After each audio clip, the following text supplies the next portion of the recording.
Hello and welcome back to the Sportsway Podcast. I am your host, Bryson VB, and I am joined again by my longtime friend, Austin Van Berkleo. VB, how are you doing today?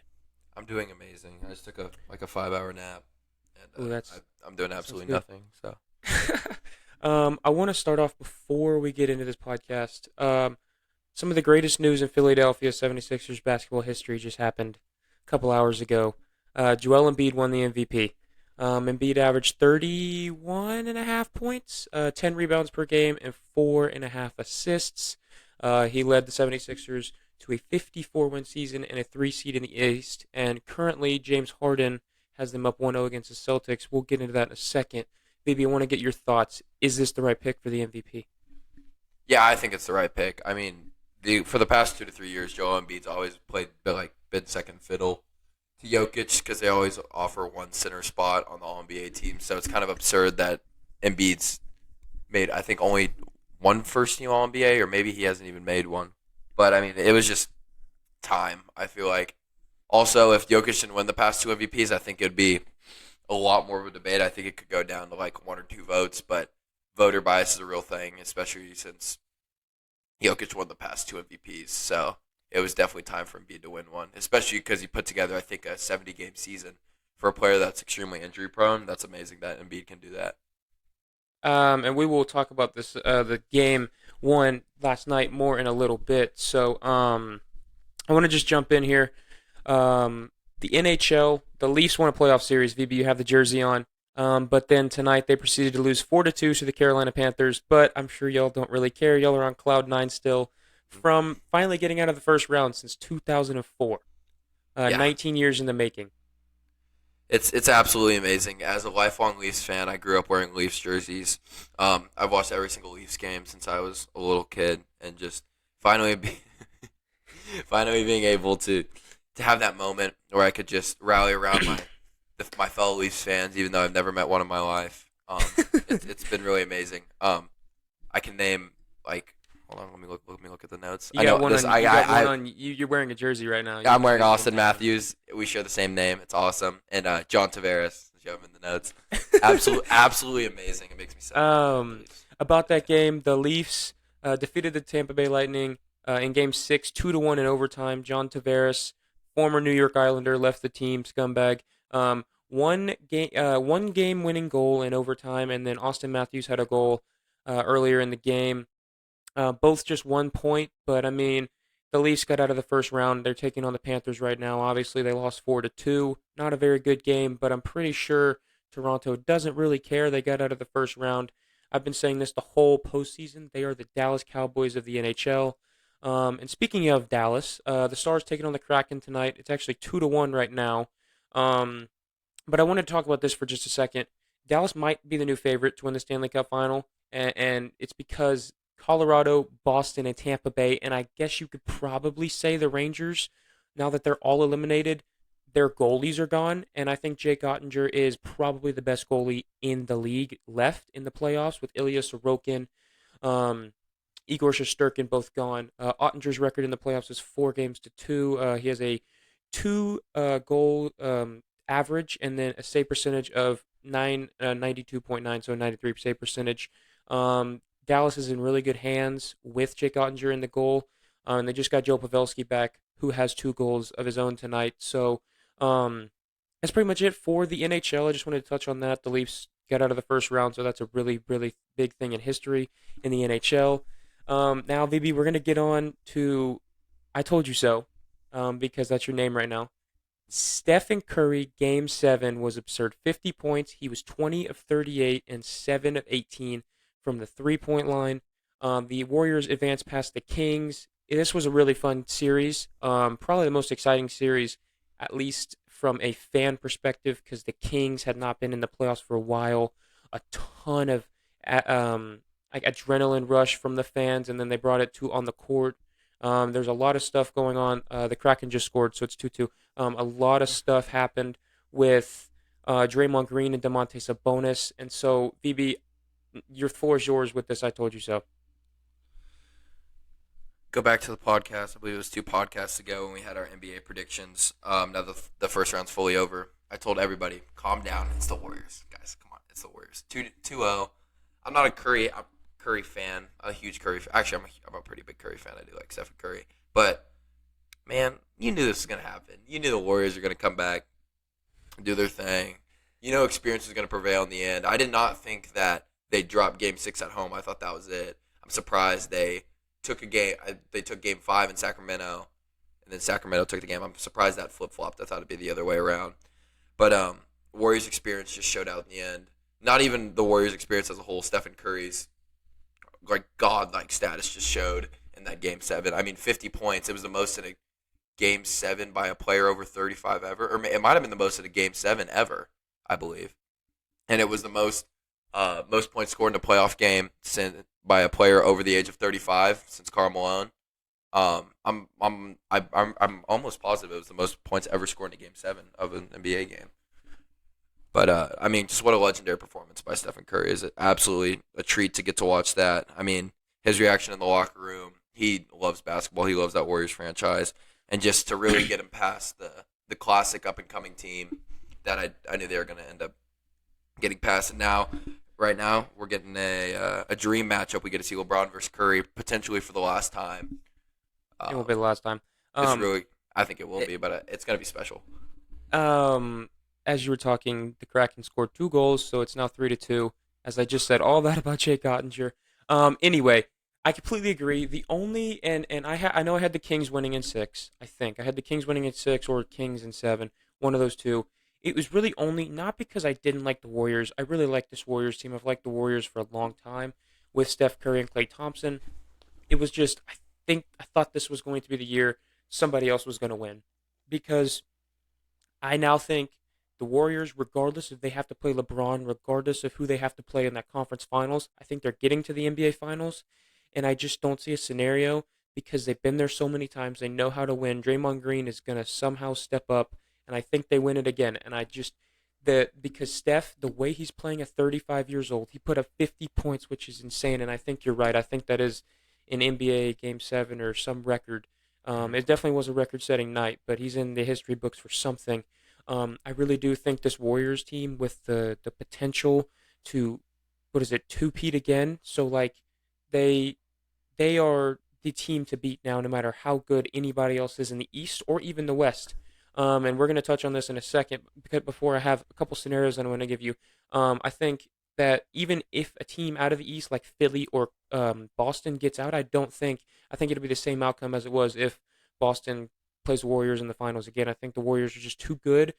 And it's not because they're better, like skill-wise better. They just know how to win the big games. And you saw that in this series because they were down 2-0 and they came back and forced a Game 7 and won. But that really is it. And so, VB, I want to give you 2 scenarios here to start out. And this kind of relies on this series because this is going to be a really fun series versus LeBron and Steph. If LeBron James wins his 5th ring, because I think he would have to beat Steph Curry, and then he would have to beat, and it's kind of the same thing for Steph. He would have to then go on and beat Jokic and Murray, and or KD, Booker, and Ayton, and then CP3. If LeBron wins his 5th ring, is he the outright GOAT? And I think he's already the GOAT in your book, but in my book, it's MJ. You definitely no. You're a LeBron fan. There's no. I'm a LeBron guy, but I'm an MJ guy as of now. Okay. Yeah, I've always been an MJ guy. Is he the GOAT if he wins his 5th ring?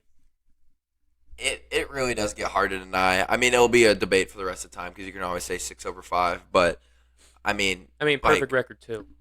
Perfect record, obviously, but then LeBron will now be in 11 finals. He is 1-5, and if he wins if he wins this ring this year, this will be probably his 2nd toughest ring after beating that 73-9 Warriors team. But throughout the whole entirety of the playoffs, what's up? They scored again. It's 4-2. Oh I shouldn't have said anything. Jake Ottinger literally. Oh man. Are they on a power play or something? No, they haven't been on a power play this whole game. Really? Okay, I'm sorry. Continue. Yeah, LeBron. But I think it really gets hard to deny. I mean, I think that ring versus the Warriors, that 73-9 Warriors, will forever be LeBron's greatest ring. I think it's the greatest ring of all time, beating Steph Curry and that amazing team. But I think if he ends up winning this ring, which obviously we're still in the 2nd round of playoffs, it's an uphill battle from the 7th seed in a year where the NBA has from more the play-in too. From the play-in, when the NBA has more parity meaning Praity. Like the league is so evenly spread out right now. You can have 4 to 5, 6 NBA teams win the NBA Finals, and I wouldn't be surprised. Having to beat MVPs, past MVPs in Curry, having to beat past MVPs in Jokic, potentially KD, stack Suns team, and not only would he do that, this is the deepest team I think LeBron's ever had, top to bottom, Oh, bench easily. 100%. He doesn't have to do a lot, which is perfect because he's No. 38. But this is his deepest team he's ever had, I believe. And if he can do it, I think it gets really hard to deny that he's the greatest of all time. Uh, I agree. I have been saying this for, I guess, however long this conversation has been going, like this argument has been going on, that I have had knowledge of this. LeBron is like the best athlete of all time, like, but MJ is the best competitor in basketball he's ever seen, and I don't think that is anything hard to like. I don't think that's an argument at all. I think everybody that has watched MJ, everybody that watched The Last Dance knows that MJ's a like harder competitor, and the argument now is you look at the teams that LeBron had after he left. So you look at that Cleveland team, although he didn't win it the first go round, look at when he left. They were a bottom what I think they were a bottom 6, 7 team. It was the first time LeBron left Cleveland to go to Miami. And then obviously LeBron left Miami to go back to Cleveland, and Miami still had Dwayne Wade. Um, but then the second time when LeBron left to go to the Lakers, the Cavs were the lottery team. And then you look when MJ retired abruptly, they were still a 2 seed, win the Bulls. And so that's the argument. Like MJ had more to to work with on that Bulls team than LeBron did. But LeBron, I mean, had Kyrie, and it's modern day NBA. We're not gonna judge that on the past, but I think that was the big argument there, um, for when the argument for LeBron having a better team around him or MJ having a better team around him. I think MJ ultimately had the better team around him. I mean, he had 2 Hall of Famers, and LeBron has had Anthony Davis and Kyrie Irving. That's really it, is all who he's had around him. But now I think, like you said, this is the deepest team LeBron has had. Um, the next scenario is, and I like this one. If Steph Curry wins his 5th ring, should we consider him above LeBron James in that GOAT category? No. Because he would have to have beaten LeBron. He then would obviously had to have beaten Jokic or Murray or KD, Booker, Aiton, and CP3 to get to the finals, and then either beaten. I'm assuming it's going to be Embiid and Harden or the Celtics, powerhouse of a team. Already. Yeah, I just don't. There's no way. There's just no way Steph becomes the GOAT. I mean, I think he immediately. You can immediately put him in the conversation that he's better than Magic Johnson, same amount of rings, probably more influential to the game. I mean, the debate right now is him and Magic Johnson. That's what it was last year. I don't think he's in that LeBron conversation yet. If Steph Curry was the absolute catalyst on those first 3 finals teams, and he won Finals MVP and KD didn't win 2, Andre Iguodala didn't win 1, then I think you could probably have him in that conversation. But Finals MVPs don't mean anything.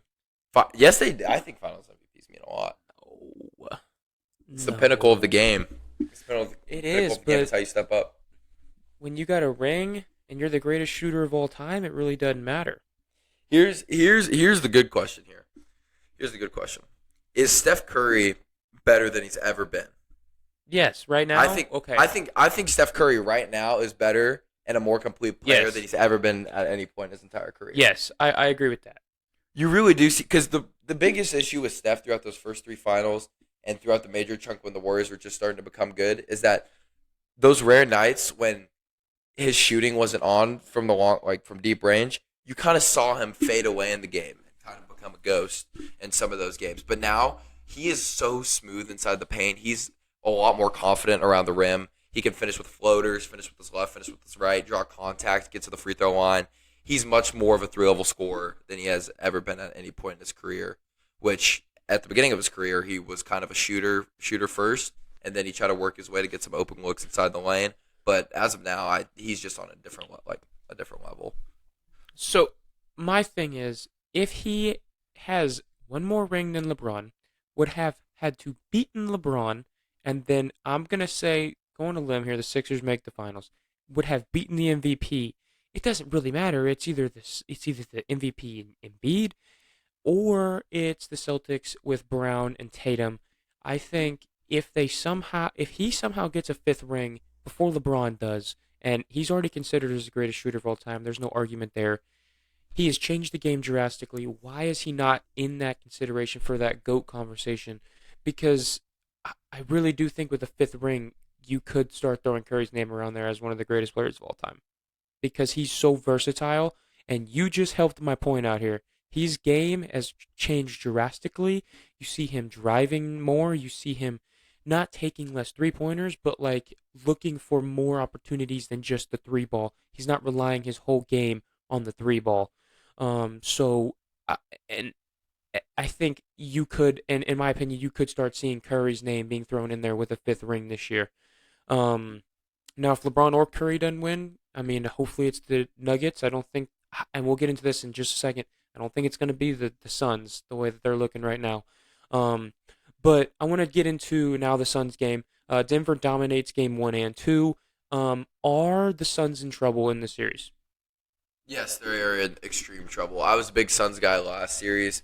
I just think would prevail, especially with the injuries that happened to the Clippers that last series. But I think the biggest issue that the Suns are facing is lack of depth. They traded all their depth in order to get Kevin Durant. Um, the depth was really what made that team such a good team last year, even though the Mavericks beat them. What made them so dangerous is they had the deepest bench in the NBA. They were great defensively. Um, the Nuggets are the deepest, one of the two deepest teams left Careful in now. this playoffs. Yeah, one of the deepest teams left in this playoffs right now. They're Celtics are the bit. deepest. Yes, I know, but the thing is, the Nuggets bench can pick up the slack. I mean, there's they Let's the hold on, Nugget hold the on, hold on, Nuggets are hold on, hold on, so hold on. yes. I think the Nuggets bench, if they play like they've been playing these past two games, yes, they're the deepest team. But that's been the main concern, and it was the main concern going into the playoffs. And now I think that they're playing like they should be playing. And I said that 2 episodes ago. I think if the Nuggets bench, and meaning like the Michael Porter Jr. and I know that he starts, but he kind of helps that second unit out. Bruce Brown. Um, all those guys they are playing elevated right now, and that's why they do have a 2-0 series lead. But I think the deepest team obviously is the Celtics, and I think the Sixers could be up there as well because they just won without Embiid. So how deep can you really get without Embiid?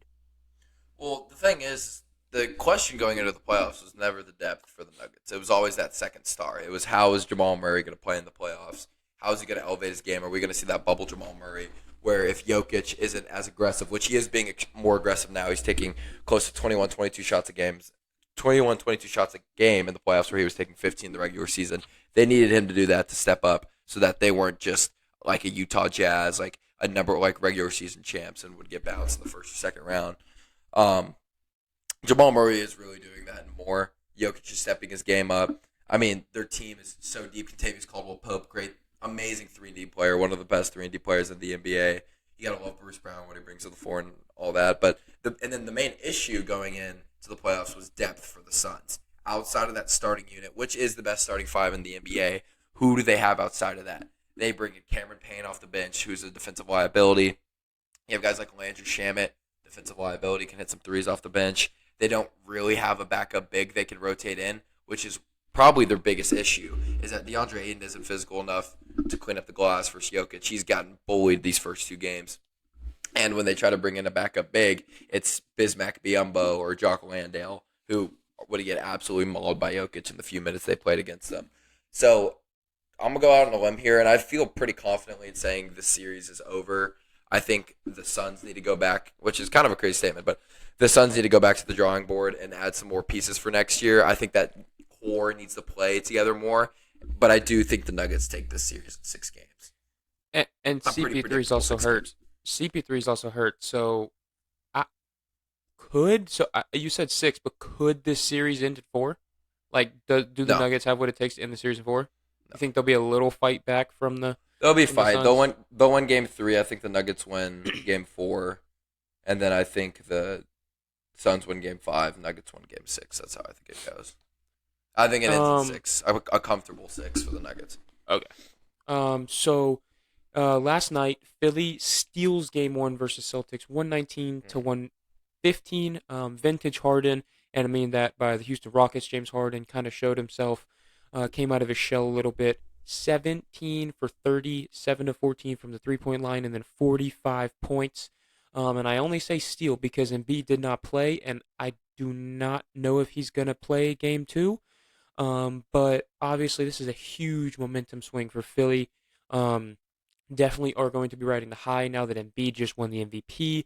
So when Embiid comes back, do the Sixers have this in the bag, or do the Celtics? Did we still like the Celtics favored in this series? Um, I think the Sixers almost had to win this. I don't know if they had to win this game, but they had to re-steal home court advantage by winning one of these first two Yeah. games in Boston, and to be able to do that without Embiid in this first game is insane.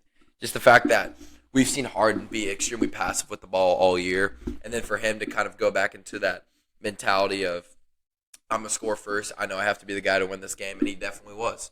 It was really special to see, especially that last deep 3-pointer he had in Al Horford's face to end up taking the lead by two with I think 5 seconds left and sealing the game. I think that was amazing.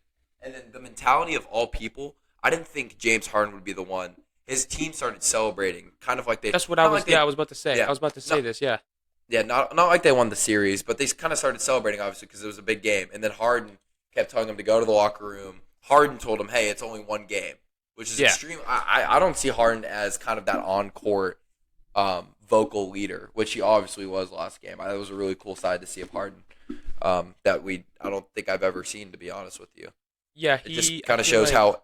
Sorry, real quick. Yeah. It kind of shows how bad he thinks this is the year he wants his ring. He Yes. thinks that this is the last chance. That's what I was about to say. It kind of shows like he finally, I think, is it's clicking in his brain that this is the year he needs to get a ring. And a lot of it I think has to do, no matter what, I think it has to do with Embiid too. Joel, I think, has been kind of more outspoken this year, kind of more vocal, like the leadership in the locker room and off the court, or on and off the court. And so I think Harden is kind of really taking that, and with a really big eyes. And I think because Harden was out, I mean, I'm sorry, when Embiid because Embiid was out, I think Harden stepped up and took ownership and leadership and responsibility for the guys on his team, and he really has stepped up, and he showed in a major way last night, taking a huge game one versus the Celtics. The last thing that I want to talk about in the NBA, Shanghai Brooks. Dylan Brooks is not being re-signed by the Memphis Grizzlies. Everybody hates him. The Grizzlies, that is, and Dylan Brooks. But that kind of was something that I saw on the internet. In game, did they win at six? So the Lakers won at six. In game six, a Lakers fan was taunting Dylan Brooks pregame warm-up, screaming names at him. Shanghai Brooks. Brooks has airballed at least four in a row, like screaming at him. When's the bus or something? Where's your flight to Cancun? And Dylan Brooks missed that. That was the most. I'm not kidding you. That was the most missed shots from an NBA player I've seen in a pregame warm-up in my life. Like he was, and he didn't speak to the media. 25K, such a pansy for that. Mm-hmm. At least John Morant had the ownership and responsibility to stand in front of the media and say he takes full responsibility for what he did. He feels like his off the court actions were kind of the downfall of the Grizzlies. At least John Morant can take ownership. Where was Dylan Brooks? He skipped the meeting, fined him 25K. So all I got to say is Shanghai Brooks. VB, I want to get your input because you are a big Memphis Grizzlies hater as well as I Yeah. am. But Dylan Brooks is going to China next year because no NBA team is signing him. Yeah, I will be a little sympathetic, or I'll kind of like show a couple scenarios that could have happened. Obviously, John Moran did the right thing. He took ownership for his shenanigans during the NBA season. Said it put a negative light on the team and kind of took their focus away from basketball, which I think is true. He needed to say that. He needed to say and mature in that situation right there in that post game presser for this team not to unravel, but to keep this promising team, although you might hate them, they're a very good basketball team. They're a very Yes. good basketball team. Just to kind of keep their head in the right space and to make sure this team doesn't unravel because they do have a very good core. And it doesn't hurt me. I think Dylan Brooks, I love that he's getting all these China jokes that he's going to Poke the go and bear, play. man. He poked the bear. Yeah, you don't need to do that. But what Dylan Brooks needed to do is every good championship team has a Draymond Green type player, an enforcer of some sort, a Dylan Brooks, a Draymond Green, a Patrick Beverly, a Robert Williams, or Marcus Smart, excuse me, someone that will go stick their neck out for the team, stand up for the bigger stars. And I think Dylan Brooks could have been that for this team if he reduced his role, decided to focus more on defense. And all he needed to do was go into the postgame presser, admit to what he did wrong, take ownership for it, say we're going to come back and work harder next season. He could still be that absolute a-hole, that a-hole type player that every championship team needs. Just be less vocal about it, kind of be under the radar. But nope, didn't want to change as a person. Skip game 5 and game 6 postgame pressers. Decided not to talk at all. And yeah, now he could seriously get blackballed on his way out of the league. Nobody likes him at all. He's kind of like No. that. He seriously could not be in the league anymore because of Yeah, because you because saw of what he's done. you see what happens with players like this in the NBA and across different sports. I want to make a light reference to Trevor Bauer. Obviously, that situation's still sensitive, but as soon as you get a bad rap around the league and people start to dislike you, and you don't have a lot of friends in the league, you don't have owners that are friends, you don't have players that are friends, it gets hard to find a job, which is why Trevor Bauer is quite literally in Japan right now. You could say the same for people like Yasiel Puig. It's the same kind of situation. Kind of up-and-coming player, runs his mouth a lot, didn't make a lot of friends, also playing in Japan. So both those guys have obviously all-star level not Dylan Brooks. Dylan Brooks is not an all-star. He sucks. But Yasiel Puig got all-star level talent.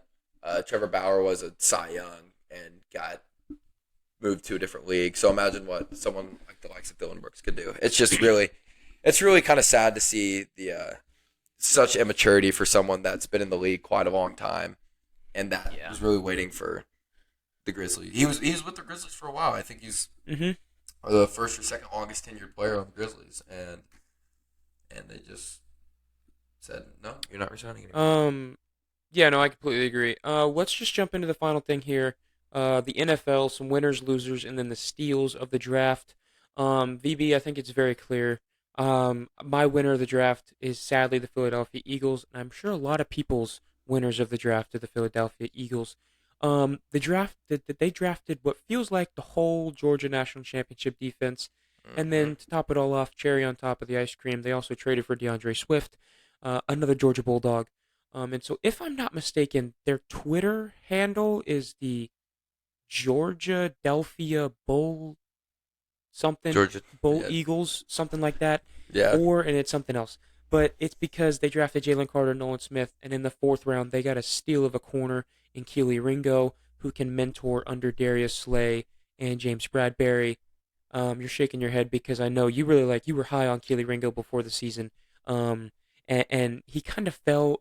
I don't know if it was for injury or it was because I don't know what it is, but he only fell and he fell right into the Eagles' lap.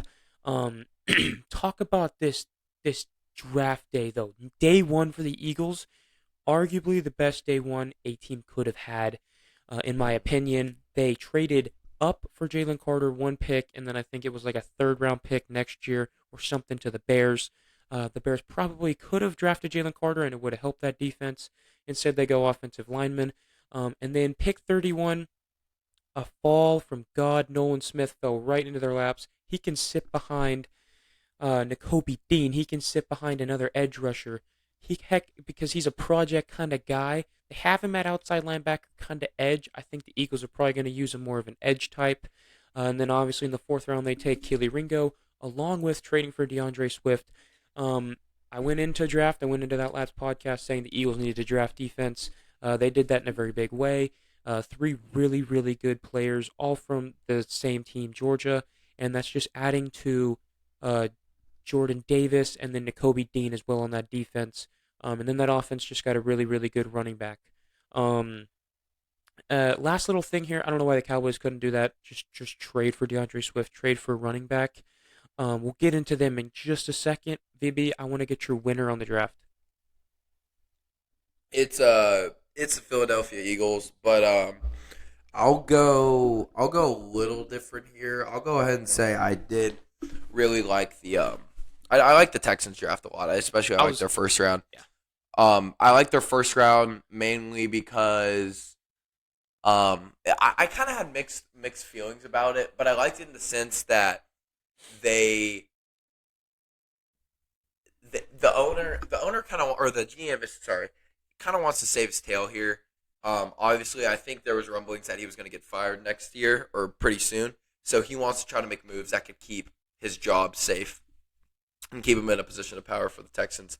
Um, they did give up a lot. I believe they gave up either one of the first round picks they traded or acquired, or they gave up their first round pick next year to trade up for Will Anderson. I thought that was pretty. I thought that was pretty wild. Because I'm not super high on Will Anderson as a as like an absolute next level edge talent. I don't think he has the power, the bull rushing ability. But that's a story for a different topic. But Will Anderson will be good in this league. He will be a Pro Bowler. But C.J. Stroud, I also like that pick. Hopefully he pans out the way he's supposed to. But I just kind of like the Texans' aggressiveness without going into it too much. And also more back to the Eagles, who are my true winners of the draft. Jalen Carter, if he didn't have that street racing accident, would have been a top 3 pick, top 2 pick. Falls to 9, which is insane to me. Nolan Smith, I had him going at 10th to the Eagles, not 30th. That was insane to me as well. And they just draft day trades. I mean, their locker room chemistry is already insane because they're winners. And now that they just Yeah, had, they're gonna go in and Jalen Carter's gonna have no issues. I think that's the best fit for him to go to. yeah, It especially really is. yeah, guys that have character issues, you want to try to make them feel at home. And I think they're going to feel right at home with about 7 or 8 of his other college teammates, Yeah, and an already winning locker sure. room, and a pretty good culture that the Eagles have. It's really tough. I don't want to look up Super Bowl odds now, but I bet a lot of money that It's the Eagles not will Dallas be is will nowhere. be the best team Dallas this might be year. up there. So the loser of the draft, in my opinion, it's not necessarily a team. It's Will Levis. The poor guy. The poor guy thought his agent did an amazing job for some reason, campaigning him. Mel Kiper, I'm blaming this all on Mel Kiper, to be honest with you. The dude had him ranked the fourth best quarterback, and he was the fourth quarterback selected. But Will Levis was lied to on national television, got screwed on national television. ESPN could not take the cameras off of him. You would have thought he was like Trevor Lawrence, the way they were only panning on him. Um, Anyway, the loser of the draft, in my opinion, is Will Levis. Fall to the second round of the Titans. Not a very good organization for quarterbacks historically as well. Maybe you know a little thing or two about Vince Young. But now they are different coaching staff. But I think this is not the best situation he could have gone in and gone to. Obviously, they kind of did. Tennessee did this thing last year with um, Malik Willis. He was falling. He was a quarterback. They were all projected in the first round. Not Will Levis, Malik Willis, Kenny Pickett, and then the other quarterback for the Falcons. I'm blanking, Desmond but Ritter. Desmond Ritter. Those were the 3 big quarterbacks last year. Pretty weak class, and I think Will Levis would have fit right in to last year's draft class very well. Would he have been the best quarterback in that outlier class? Yeah, probably, because he has the best arm. But I do think the loser of this draft is Will Levis and the Tennessee Titans. I just don't think they really had a good draft. And then to top it off, they drafted Will Levis to their quarterback, who, I mean, it could pan out in the long run, but you also just wasted a pick last year on Malik Willis, who probably now is not going to be anything but at least maybe a 7th round pick if you decide to trade him. Actually, now that I'm looking at it, the Titans had a pretty good draft. They drafted Peter Skronsky and then Tajay Spears from Tulane, who had a really outbreak against USC. Um, so that was my loser, VB. You want to give your loser of the draft? Yeah, I'll touch on Will Levis super quick. So every single year there's a toolsy quarterback that goes really high in the draft. Um, I'd say in 9 out of 10 years, Will Levis would be that toolsy quarterback that everyone adores, but it just happened to be that the most toolsy quarterback in the history of the NFL draft process came through this draft in Anthony Richardson.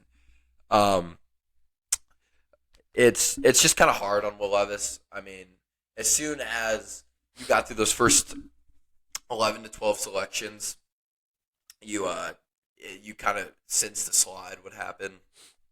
Um, I am surprised is that the Titans didn't trade up 2 or 3 picks in the first round to go get him, because selecting him in the first round would give him that 5th year option if you really want him to, like, if you want him to be our your quarterback of the future. Why not have that 5th year of control of, like, service manipulation, as they would be able to pick up a team option on him for his 5th year, but now he only gets 4 years under contract, which I found interesting. And now they have the Titans have the most QB room in the draft. It's not special, or the most QB room in the NFL. It's just very ugly and interesting. Yeah. Malik Willis and Will Levis are now in a quarterback battle of the century. Loser ends up going to the XFL. It's going to be really interesting. And Ryan Tannehill's still there. Everyone kind of forgets that. Like, Malik Willis, this amazing prospect that everyone kind of loved, was going to be a 3rd-string quarterback, if not a 4th-string quarterback, because Josh Dobbs is still there. Malik Willis can beat out No, no, Josh. no, no, no, no, no, no. Josh Dobbs is still there. I'm pretty sure, unless I'm Yeah, yeah, wrong. no, he is, but no, no. I You don't Josh, have to worry about it. I understand that, but I'm saying Malik Willis can beat out Josh Dobbs for the starting job later at the end of last season, while the Titans were still in the playoff race. That is It's true, just, but I think the Titans realized they probably shouldn't have put Malik Willis in that situation, so I think they oh kind of yeah, no, with no receivers and backtracked and was offensive line. like, probably shouldn't have thrown him in, because I think they lost to the Texans ultimately when they put him in. But you can continue. Yeah, but that's basically all I have to say. I mean, good for Will Levis. He has a smoke show of a girlfriend.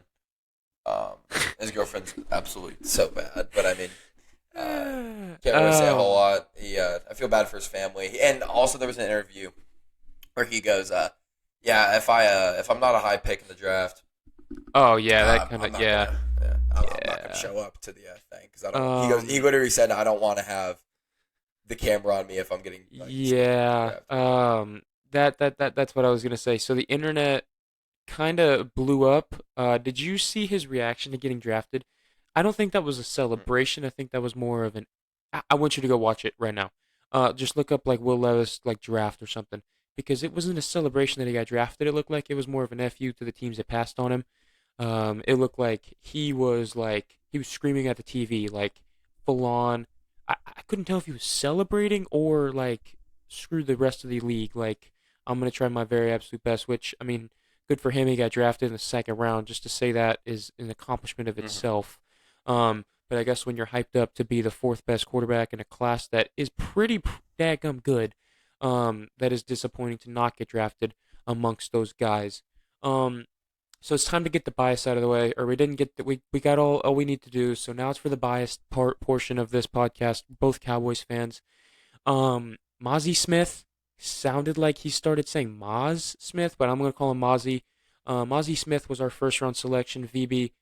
This and the more I look at it, and the more I watch him, this is a really good pickup because we picked up Jonathan Hankins last year, middle of the season, was okay. But I think when you're getting the Eagles' run game now, because they have DeAndre Swift, they have still Miles Sanders, late in the season when you need a playoff, like the 49ers game, Mozzie Smith is that guy defensive tackle wise that is going to help out Micah Parsons on the edge because he's going to lock up that guard to guard kind of gaps.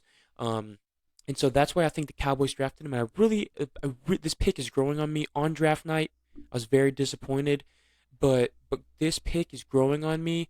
And then the very next pick, Luke Shoemaker, another really good pick. Obviously, Dalton Kincaid. I like the pick. He's a pass catching and blocking tight end. I, the more I watch these two guys on tape, I really, really like them. These two picks are both from Michigan, so they'll be very familiar with each other. Um, really good picks for the Cowboys defense and offensively. Um, I want to get your opinion on this one pick because you're a big, huge Texas fan. DeMarvin O'Shone, project linebacker for sure, not going to start right away, but I just don't see the position of need. We have so many good linebackers now. I get Leighton Vander Esch probably injury prone, but how do we feel about DeMarvin Overshown coming in and getting an opportunity here at the Dallas Cowboys? Yeah, super quick. I felt the same way about you with the Mozzie Smith pick. I felt like it was kind of the the needed pick. It wasn't the flashy pick, It but was a it was boring. Yeah, it something. was a boring pick. It was a boring pick, but it was something we needed. I thought it was something we could have addressed in the second or third round. Kind of drafted a more polished player that played through college. Some like obviously Mozzie Smith's a good pick, but it's just something we needed. And then I didn't like the pick of tight end. I was kind of like, if we don't get Kincaid or Mayer, if we're not high on those two, then let's just let Hendershot and Jake Ferguson. Ferguson. Yes. Yeah, let's just go Hendershot and Ferguson. Blocking tight end, pass catching tight end. They showed flashes of brilliance last year. Why crowd the tight end room again? And we should go like corner in the second round. See, the Honestly, only that was the reason way I, that was I done. would I would say that is because Kellen Moore is still the OC, but he's not. So I don't actually. I still do like this pick. I think Luke Shoemaker's a very good tight end. But you can continue. Sorry for cutting you off Yeah, there. yeah, and then Overshown. Love the Overshown pick. Really athletic linebacker. Can do a lot of things. Extremely fast, twitchy. Can move across the field. Good in pass coverage.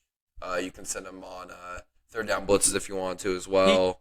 he came Um, in as a safety at Texas, correct? yes, he did. He did. So he So has. Yes. he could heck never know. Yeah, he is 6'4", so he's pretty lean as well. So he kind of fits like that perfect NFL linebacker hybrid role. You don't really get the big bruiser Bryson linebackers in the NFL anymore, but you he's kind of like a hybrid speed guy. I love the Mario Novershan. I love them. His draft grade was actually higher last year. I believe he was going to be a mid second round pick, but I like him next to Micah. Micah liked the pick. Um, Nah, we like Damone Clark next to Micah. Don't mm, talk like that. yeah, we'll see. I think it's a good pick. Okay, so I posted on the podcast or on the Instagram, the Sports Wave Instagram, and we'll get back to the Cowboys in a second. But I just want to include some of the followers to this podcast. So someone asked, how do you feel about the Niners situation regarding the quarterbacks, like the quarterback room, going into next season? Um, I, I really that's a good question because I would assume they would have traded Trey Lance before the draft or during the draft even try to like get a just haul of picks. I don't know what they're gonna do. Maybe they can make a move in the preseason. Maybe they can make a move. I mean, there's still obviously a lot of time, but going into it, I really don't know. I really think it could be Trey Lance. I really still do. I really am high on Trey Lance, but obviously, Brock Purdy got you as far as he did in the postseason. He beat the Cowboys. He beat they lost to the Eagles, but it, it it could still be Trey Lance or it could be Brock Purdy. I really think it is Brock Purdy. I'm gonna go with Really? just because Trey Lance coming off of an ACL injury. Um, I mean I get it. The arm talent, everybody's it's not there. It's not there, but I really do like Brock Purdy as a quarterback because I think he's got the generic kind of. He's not as tall or he's not as got that arm talent, but he's just the generic quarterback mindset of like take a check down if it's not there. And in the Kyle Shanahan offense, it works perfectly. Now I haven't seen but a couple minutes of Trey Lance in the Kyle Shanahan system, so I don't know how it's going to work. But I do like Brock Purdy going forward in that offense with the 49ers. Yeah, I still think Trey Lance is the guy.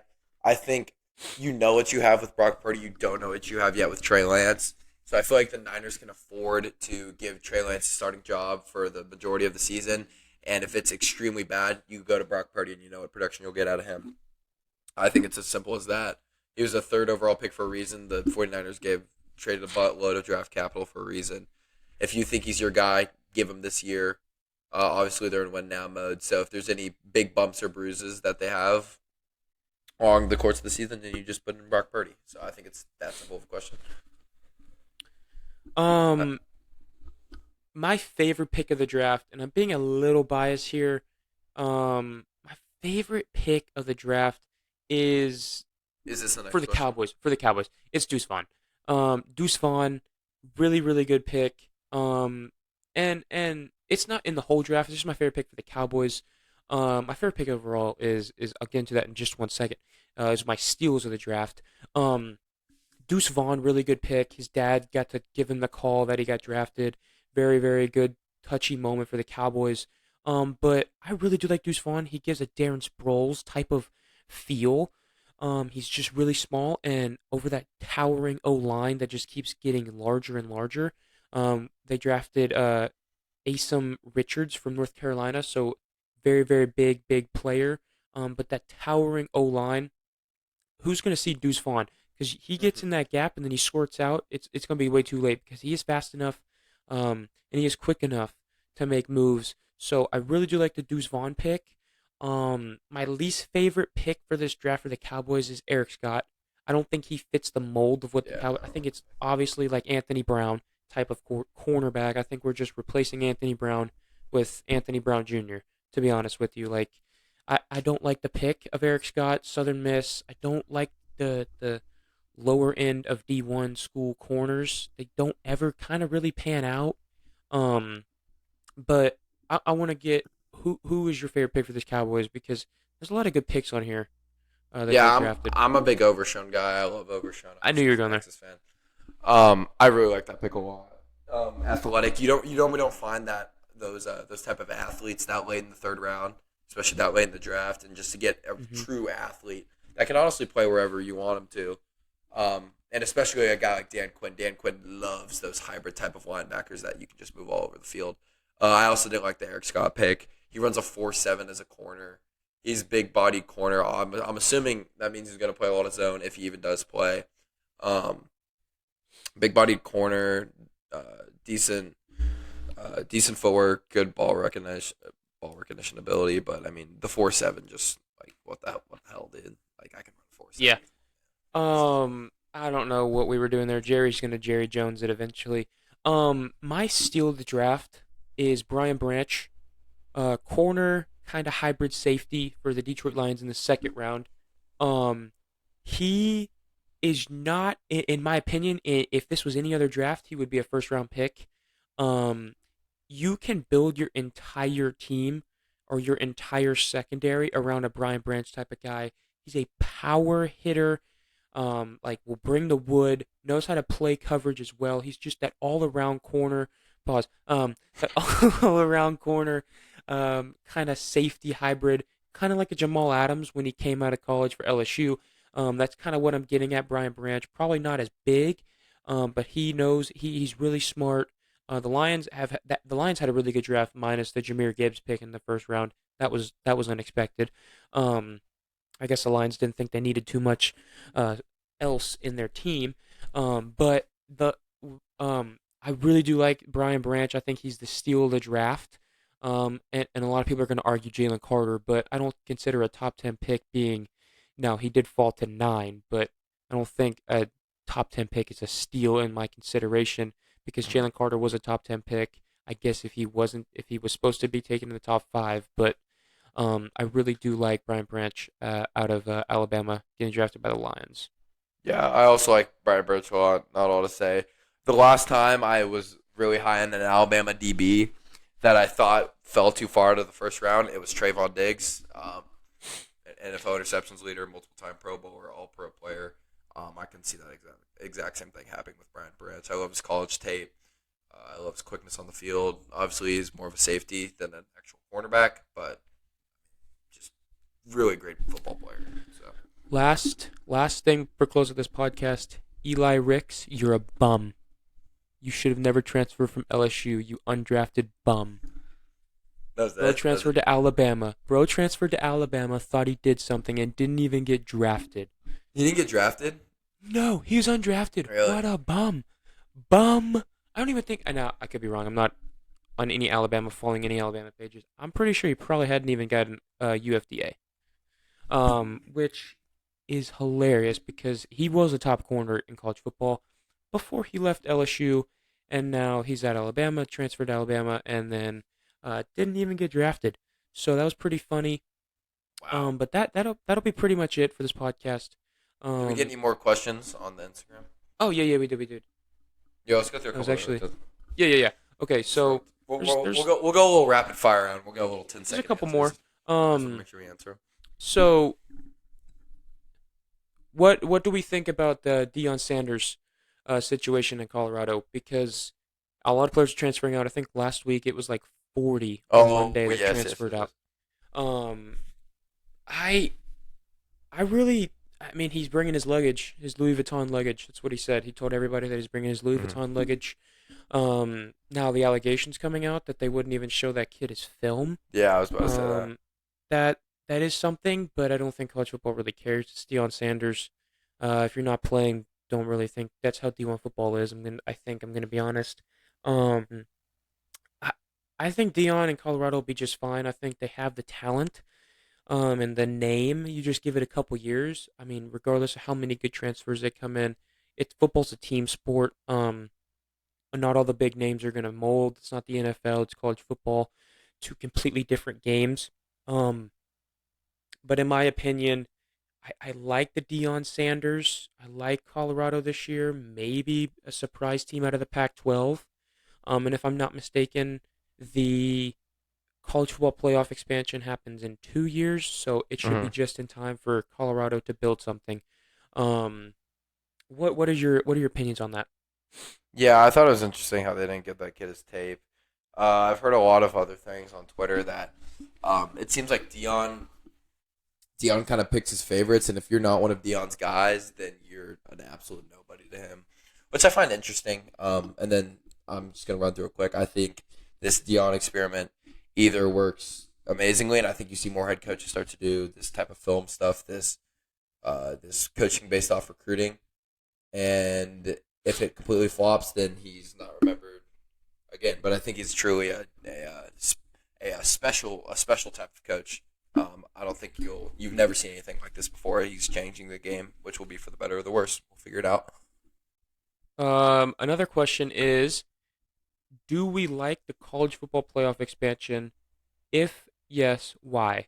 I really do. I think 12 teams is good. I've been saying this for a while. I think a lot of people hate the 12 team. I think they wanted to go 8, but I think the 12 team playoff gives all the Power 5 home field advantage in round 1. Um, if I'm not mistaken, I think there might not be buys. Maybe the 1 and 2 get buys. But it gets all the Power 5 and then that one team like say Alabama this year. Um, couple years ago it was Georgia, and then a couple years ago it was like TCU and Baylor when they first started the college football playoff, back in 2015, 2016.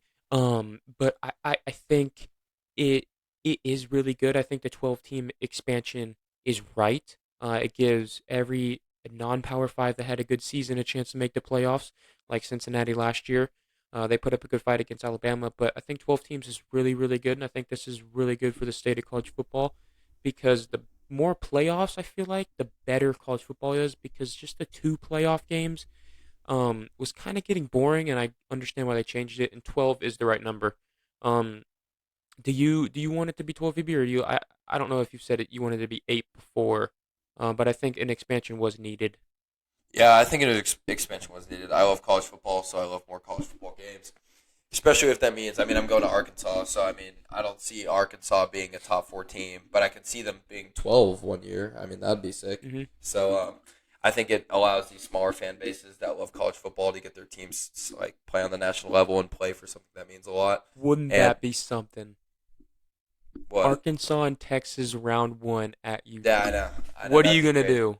Yeah, Oh, see, now you're like, I'd be a UT guy. I'd be a yeah, UT guy if I closeted UT fan, yeah yeah. no I know.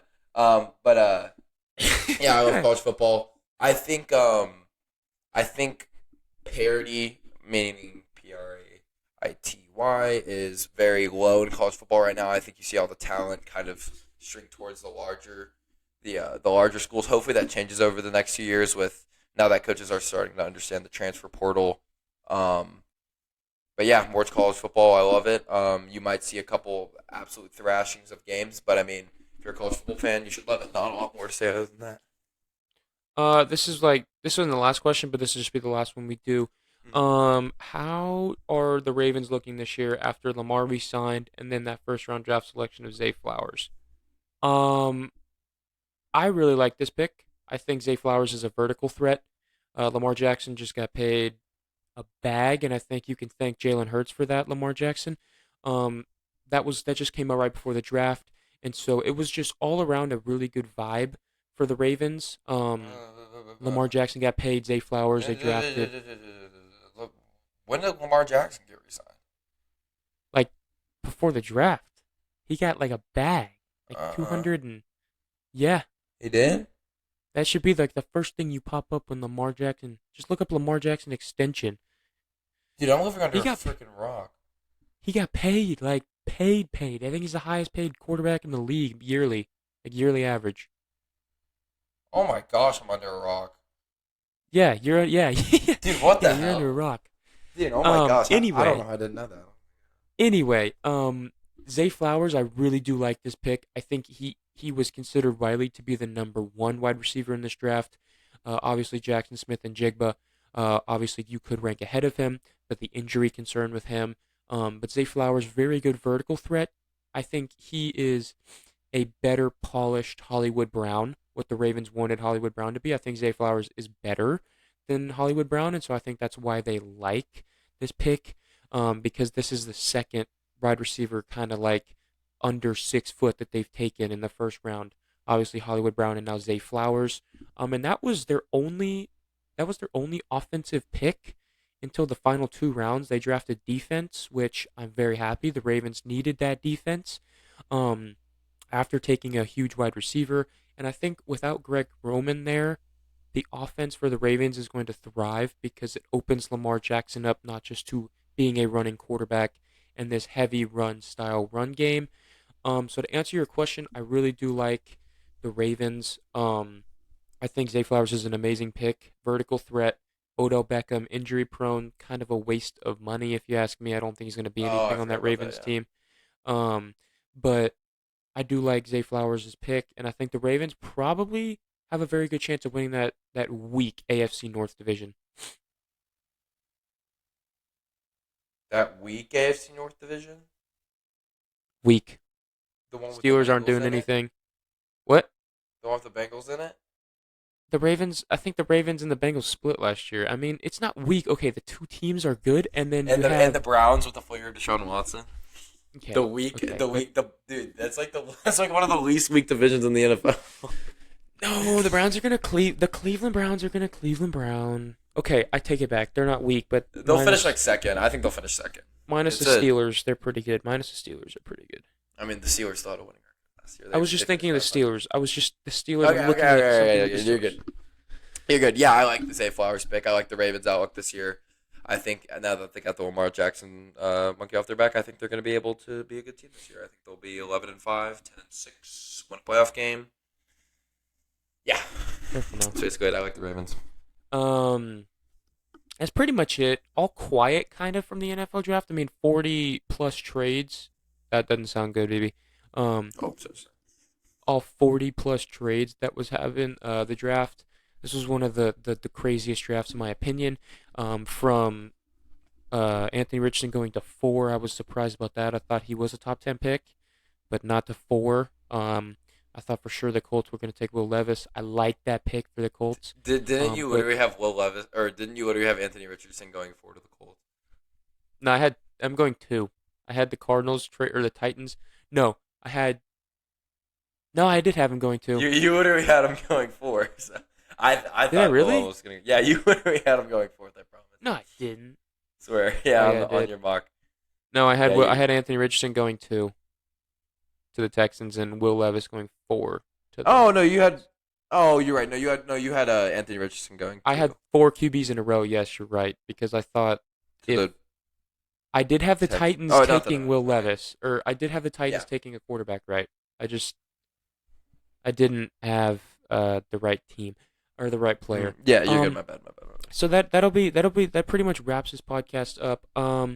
Chase probably won't be able to record with us for a while. Um, he's a Saints fan. Brian Brees, very good pick. He told me to say that. Kendra Miller, very good pick for TCU. Gonna need a running back because Alvin Kamara probably gonna be suspended the whole 2023-24 season. So that was pretty much it for this podcast. Had a very good breakdown, VB. Hopefully the Leafs and Stars can win a game before we record the next one. That was pretty much it. Thank you all for watching and listening. We'll see you all in the next one. Shout out! Shout See ya. wait, shout out! Shout out! Shout out, Mr. Dan again, longtime listener of the podcast. It's my dog. Liverpool's on a 4-game win streak. They just beat Tottenham. because of some tomfoolery, some that shouldn't have happened. But they beat my Tottenham Hotspur, and they're probably gonna squeak into the fourth spot in the Champions League. That's all I have to say. Shout out, Mr. Dan, per usual. See ya.